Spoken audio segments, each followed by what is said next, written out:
Hello everyone, today we're going to be discussing a world-class watch for our world travelers. It's going to be a larger 46mm Navitimer World. Stick around and find out how this particular watch could have an impact on your life.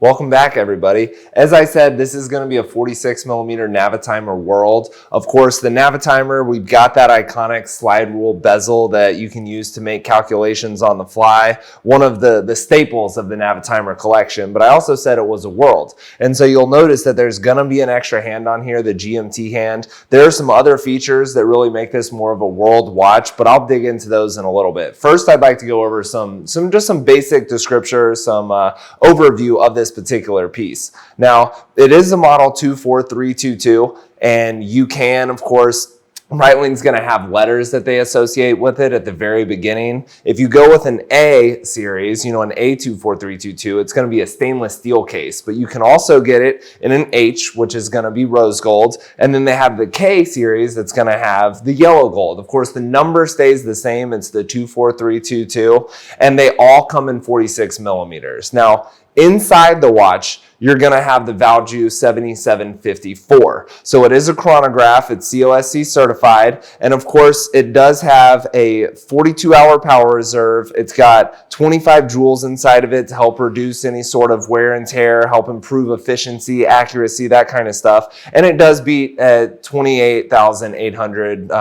vibrations or beats per hour. Now, it's a 15.6mm thick watch, so it's not necessarily streamlined, but it's also not very bulky. I mean, you could definitely wear it under the cuff of a long sleeve without any problems. And the lug width comes in at 24mm. Now, if you're a Breitling fan, you'll recognize that number, because it also corresponds with one of the sizes that's available for the Navitimer bracelet. Now, you'll see that both of the watches that I have here today that I'm kind of exhibiting are going to both have a strap on them. We've got a blue leather strap, a brown leather strap. One of them comes with a tang buckle. The other has a deployant clasp. So you can just know that there are many options out there. You're not stuck to just this material. You're not stuck to just this style or this type of clasp. You can get the bracelet that is, the 7-link Navitimer, like iconic bracelet that will be compatible with this piece. So just know that you're not stuck with any particular configuration. As with the rest of the Navitimer line, obviously you can see I've got a black dial here and a blue dial here. You can also get it in the silver dial. Now, I don't know if every single model, meaning like the yellow gold, the rose gold, and the stainless steel, is going to have all of the different variations between different bracelet styles, different, buckles, different dial colors. But within the entire Navitimer World collection of the 24322s, those different options are available. It's just a matter of finding the one that's going to be right for you and what you're looking for in your watch.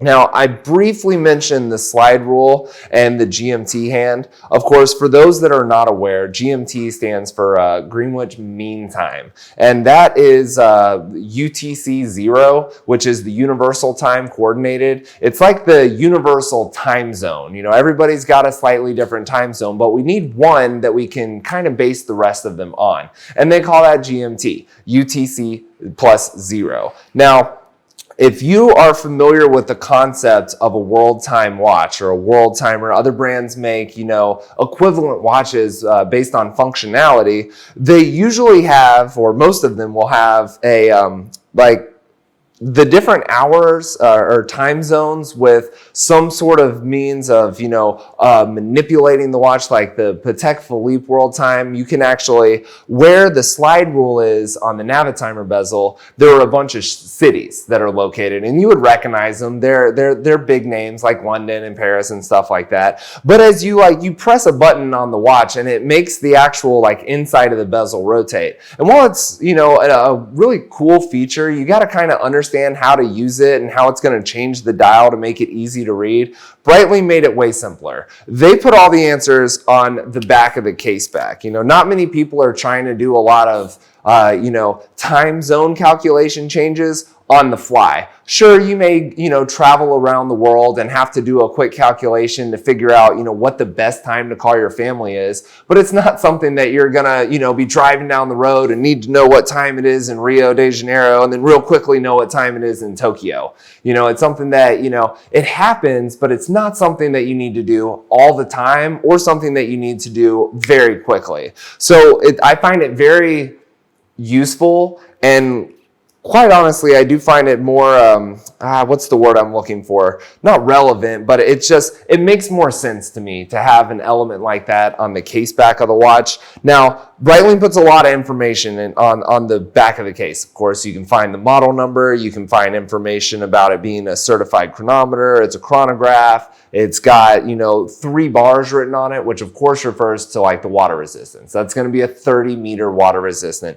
They have that kind of information on the back of most of their watches. But if you look closely, you'll notice that there are a whole bunch of cities that have been inscribed or engraved on the case back.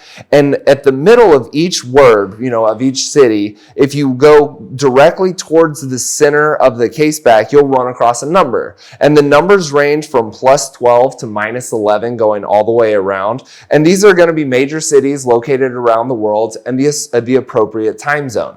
Now, I bring that up because it does allow you to make those types of calculations. And when you're manipulating the hands of the watch, it's very simple to change the GMT hand to track a second hour zone. So it is a Navitimer. It's also a World. They did maintain the I guess you would say the truest elements of the Navitimer by keeping the slide rule. It's got similar designs. It's got the same bracelet that you can get with it, but they also incorporated this GMT element that just makes the watch so much more versatile within functionality. And I also really appreciate the larger size. So come check them out. Leave us any comments or feedback. Definitely subscribe, hit that bell, get your notifications, and tune in next time for another great video.